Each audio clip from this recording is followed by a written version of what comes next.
Hello' ছাত্ৰছাত্ৰীসকল স্বাগতম জনাইছো আমাৰ ইউটিউব চেনেল এক্সাম গুৰু আছামিজলৈ। গতিকে ছাত্ৰছাত্ৰীসকল আজি তোমালোকৰ লগত আলোচনা কৰিম তোমালোকৰ প্ৰি ফাইনেল এছেছমেণ্ট 2024 বৰ্ষৰ নগাঁও ডিষ্ট্ৰিক্টৰ অসমীয়া প্ৰশ্ন কাকতখন আজি তোমালোকৰ লগত আলোচনা কৰিম। গতিকে ছাত্ৰছাত্ৰীসকল তোমালোকে ভিডিঅ'টো প্ৰথমৰ পৰা একদম শেষলৈকে চাই থাকা।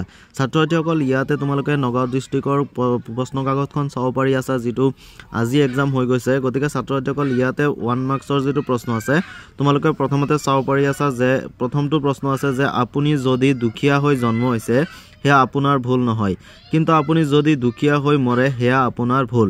এইজন কোনজন বিখ্যাত উদ্যোগীৰ উক্তি। গতিকে ছাত্ৰছাত্ৰীসকল ইয়াৰ শুদ্ধ উত্তৰটো তোমালোকে জানাই যে ডক্টৰ বি.আৰ. আম্বেদকাৰ, তাৰ ভীমৰাও আম্বেদকাৰে কৈছিলে।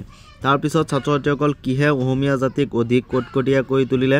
ছাত্ৰছাত্ৰীসকল ইয়াৰ উত্তৰটো তোমালোকে কমেণ্ট ছেকশ্যনত কমেণ্ট কৰি জনাই দিয়া। যিসকলে জানা সেইসকলে জনাই দিয়া, আৰু যিসকলে নাজানা এইটো কমেণ্টটো পঢ়িলেই তোমালোকৰ কি হৈ যাব, পৰীক্ষাৰ কাৰণে মেট্ৰিক ফাইনেল 2025ৰ কাৰণে তোমালোকৰ এটা হেৰি হৈ যাব, ভাল হৈ যাব, তোমালোকে এবাৰ পঢ়ি ল'ব পাৰিবা কমেণ্টত। তাৰ পাছত চোৱা যে যিটো 2 নম্বৰ প্ৰশ্ন আছে, এই 2 নম্বৰ প্ৰশ্নটো তোমালোকে ইয়াতে চাব পাৰি আছে যে সফল উদ্যোগী হ'বলৈ কিয় কঠিন। ছাত্ৰছাত্ৰীসকল এই প্ৰশ্নসমূহৰ উত্তৰবোৰ তোমালোকে কমেণ্ট ছেকশ্যনত কমেণ্ট কৰি জনাই দিয়া, তেতিয়া তাৰ পৰা যিসকলে নাজানে তাৰ পৰা পঢ়িব পাৰিব। এনেই উল্টা পুল্টা বেলেগ ভিডিঅ'ৰ কমেণ্ট পঢ়াতকৈ যদি কমেণ্টবোৰত ইয়াৰ এইকেইটা প্ৰশ্নৰ উত্তৰ যদি তোমালোকে দি দিয়া, যিসকলে নাজানে তেনেহ'লে সেইসকলৰ কি হ'ব, সুবিধা হ'ব, এবাৰ কমেণ্টত পঢ়িলেও সিহঁতৰ মনত থাকি যাব। গতিকে এইখিনি কৈ দিলে সকলো যোনে জানা তাৰ পৰা জনাসকলৰ পৰা নজনাসকলৰ বহুত সহায় হ'ব। সেইটো কাৰণে সৰু সৰু যিবোৰ প্ৰশ্ন আছে এই প্ৰশ্নসমূহ তোমালোকে ইয়াতে চাব পাৰি আছে যে অসমৰ পুৰণি সাহিত্যৰ সমলবোৰ কি কি, এইবোৰ তোমালোকে কমেণ্টত লিখি দিবা। যোনে যোনে নাজানে তাৰ পৰা পঢ়ি ল'ব আৰু তোমালোকৰ কাৰণে দোৱা প্ৰাৰ্থনা কৰিব, আৰু তোমালোকে মেট্ৰিক ফাইনেল 2025ত বেছি নম্বৰ পাবা। তাৰপিছতে চোৱা বট কুৱেশ্যন কি আহিছে, এইটো চোৱা তোমালোকে চাব পাৰি আছে। 3 নম্বৰ প্ৰশ্ন যে সংস্কৃতিৰ এইটো ভাৰতীয় সংস্কৃতিৰ পৰা আহিছে, ইয়াৰ পৰা এটা প্ৰশ্ন আহেই। গতিকে ছাত্ৰছাত্ৰীসকল তাৰ পাছতে 4 নম্বৰ প্ৰশ্নটো হৈছে ভাইৰাছৰ সম্পূৰ্ণ ৰূপটো কি, এইটোও তোমালোকে কমেণ্ট ছেকশ্যনত দিব পাৰা। ছাত্ৰছাত্ৰীসকল তোমালোকে সকলোৱে ইয়াত যিবোৰ প্ৰশ্ন আছে সেইসকলৰ উত্তৰ বেছিভাগ প্ৰত্যেকজনে এটা প্ৰশ্নৰ উত্তৰ হ'লেও তোমালোকে কমেণ্ট ছেকশ্যনত কমেণ্ট কৰি জনাই দিয়া। তাৰ পাছতে ছাত্ৰছাত্ৰীসকল তোমালোকে চোৱা 5 নম্বৰ যিটো প্ৰশ্ন আছে, 5 নম্বৰ প্ৰশ্নটো চোৱা তোমালোকে চমু উত্তৰ লিখিব আহিছে যে মায়ে মোৰ মৰমেৰে দিয়া আশীৰ্বাদ। গতিকে এই কি প্ৰসংগত কিহৰ কথা কোনে কাক এনেদৰে কৈছিলে। গতিকে ছাত্ৰছাত্ৰীসকল এইটো তোমালোকে জানাই, অনুৰিমা সিনহাই কৈছিলে। তাৰপিছত চোৱা 6 নম্বৰ যিটো প্ৰশ্ন আছে, 6 নম্বৰ প্ৰশ্নটো তোমালোকে এইটো 4 মাৰ্কছৰ প্ৰশ্ন আছে, এইটো তোমালোকে চাব পাৰি আছা। ইয়াৰ পাছত তোমালোকে ছাত্ৰছাত্ৰীসকল ইয়াৰ পৰা স্ক্ৰীনশ্বট মাৰি লোৱা, তোমালোকৰ মেট্ৰিক ফাইনেলত ইয়াৰ পৰা বহুত কমন আহিব। ছাত্ৰছাত্ৰীসকল ইয়াৰ পাছত চোৱা অনুৰাধা শৰ্মা পূজাৰীয়ে চাহেবপুৰাৰ বৰষুণ নামৰ উপন্যাসখনৰ বাবে কি বঁটা লাভ কৰিছিলে। গতিকে এইটো তোমালোকে লেখকৰ পৰিচয়তে পাই যাবা অসমীয়া কিতাপৰ। তাৰপিছত ইৰাণৰ কোনটো বিষয়ে লেখকৰ কৌতূহল বৃদ্ধি কৰিছিল। ইয়াৰ পাছতে তোমালোকে ইয়াতে চাব পাৰি আছে কিছুমান ডাঙৰ প্ৰশ্ন আছে। তাৰ পাছতে চোৱা বুশ্বেৰৰ চহৰৰ এটা বিৱৰণ দিয়া, এইটো খুবেই ইম্পৰ্টেণ্ট প্ৰশ্ন তোমালোকৰ মেট্ৰিক ফাইনেল 2024ৰ বাবে। তাৰ পাছতে ইয়াতে 1 মাৰ্কছৰ প্ৰশ্ন কিছুমান চাব পাৰি আছে তোমালোকে। 10 নম্বৰত হনখনন্দ যোগী যাহাকো দিয়াই, এইটো তোমালোকৰ প্ৰথমটো চেপ্টাৰৰ পৰা আহিছে। তাৰ পাছতে চোৱা ব্ৰজৱলী ভাষাৰ বৈশিষ্ট্য লিখিবলৈ আহিছে। তাৰপিছত জিকিৰসমূহত ইছলাম ধৰ্মৰ কি কথা প্ৰকাশ কৰা হৈছে, এইটো প্ৰায়ে অহা দেখা যায় পৰীক্ষাত। গতিকে এইটো তোমালোকে ভালদৰে শিকি ল'বা। তাৰ পাছৰ প্ৰশ্নটো তোমালোকে চাব পাৰি আছা যে সজাৰ মইনাটি অনেক যুগতি, এইটো খুবেই গুৰুত্বপূৰ্ণ প্ৰশ্ন। তাৰপিছত আছে 1 মাৰ্কছৰ প্ৰশ্ন আছে। ইয়াৰ পাছতে আছে ইয়াৰ পাছতে তোমালোকে চাব পাৰি আছা 2 মাৰ্কছৰ কিছুমান প্ৰশ্ন আছে। তাৰপিছত আছে প্ৰশস্তি কবিতাটোৰ মূল ভাৱ লিখিব আহিছে।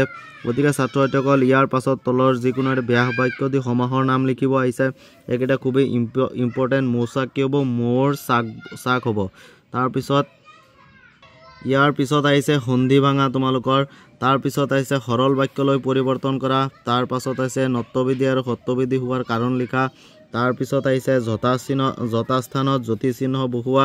ইয়াতে তোমালোকে দিয়া আছে তোমালোকৰ এনেকে হ'ব উত্তৰটো তাৰ পিছত তলৰ যিকোনো এটাৰ অৰ্থ প্ৰকাশ হোৱাকৈ বাক্য ৰচনা উলহ মালহ আছে জয়দেউ কাকতি আছে কাণ হৰালি মাৰ আছে তাৰ পাছত বিপৰীতাৰ্থক শব্দ আছে এলেহুৱা সপোন তাৰ পাছত আছে এটা শব্দত প্ৰকাশ কৰা যি কথা কোৱা উচিত নহয় পি খোৱা বস্তু তাৰ পাছৰ প্ৰশ্নটো চাব পাৰি আছে তোমালোকে যে প্ৰত্যয় ভাঙিব আহিছে তাৰ পিছত আছে সমাৰ্থক শব্দ আছে হলিল জল হ'ব তাৰ পাছত আছে ভাৱ সম্প্ৰসাৰণ কৰা কথাতে কটা যায় কথাতে বটা পায় এইটো ইম্পৰ্টেণ্ট এটা ভাৱ সম্প্ৰসাৰণ আৰু তাৰ পাছত আহিছে তোমালোকৰ আবেদন লিখিবলৈ আহিছে গতিকে তোমালোকে চাব পাৰি আছে ইয়াত আবেদনটো কি আহিছে তাৰ পিছতে আহি গ'ল তোমালোকৰ ৰচনাৰ ভিতৰত ইয়াতকৈ মেট্ৰিক ফাইনেল 2025ৰ বাবে আটাইতকৈ যেটো ইম্পৰ্টেন্ট আছে এটো হৈছে গ নম্বৰ অসমৰ বানপানী সমস্যা এটো খুবেই ইম্পৰ্টেন্ট এটা ৰচনা তোমালোকৰ মেট্ৰিক ফাইনেল 2025ৰ বাবে গতিকে এটো তোমালোকে ভালদৰে পঢ়ি লবা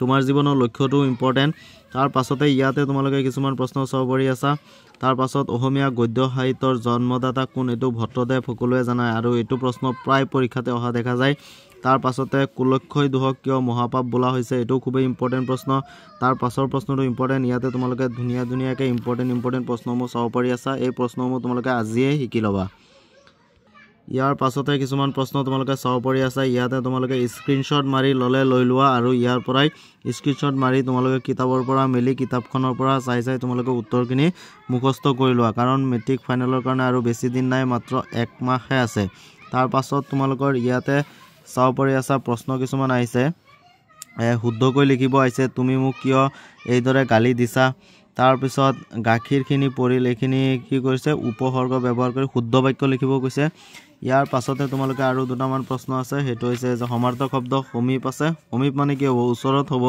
তাৰ পিছত হুমৰন্তে আহিছে আধুনিক ৰূপ লিখা এনেকুৱা এটা প্ৰশ্ন আহিব তোমালোকৰ তাৰ পিছত আহিছে ছন্দৰ সূত্ৰ আহিব তোমালোকৰ দুলৰি ছবি পয়াৰ এই তিনিওটা আটাইতকৈ ইম্পৰ্টেন্ট তোমালোকৰ মেট্ৰিক ফাইনেল 2024-25ৰ বাবে গতিকে ছাত্ৰসকল আজিৰ ভিডিওটো আছিল ইমানেই যদি ভিডিওটো চাই অলপো ভাল পালা তেনেহলে ভিডিওটোত এটা লাইক কৰি দিবা আৰু আমাৰ চেনেলত যদি নতুনকৈ আহিছা তেনেহলে প্লিজ আমাৰ চেনেলটো সাবস্ক্ৰাইব কৰি দিবা বাই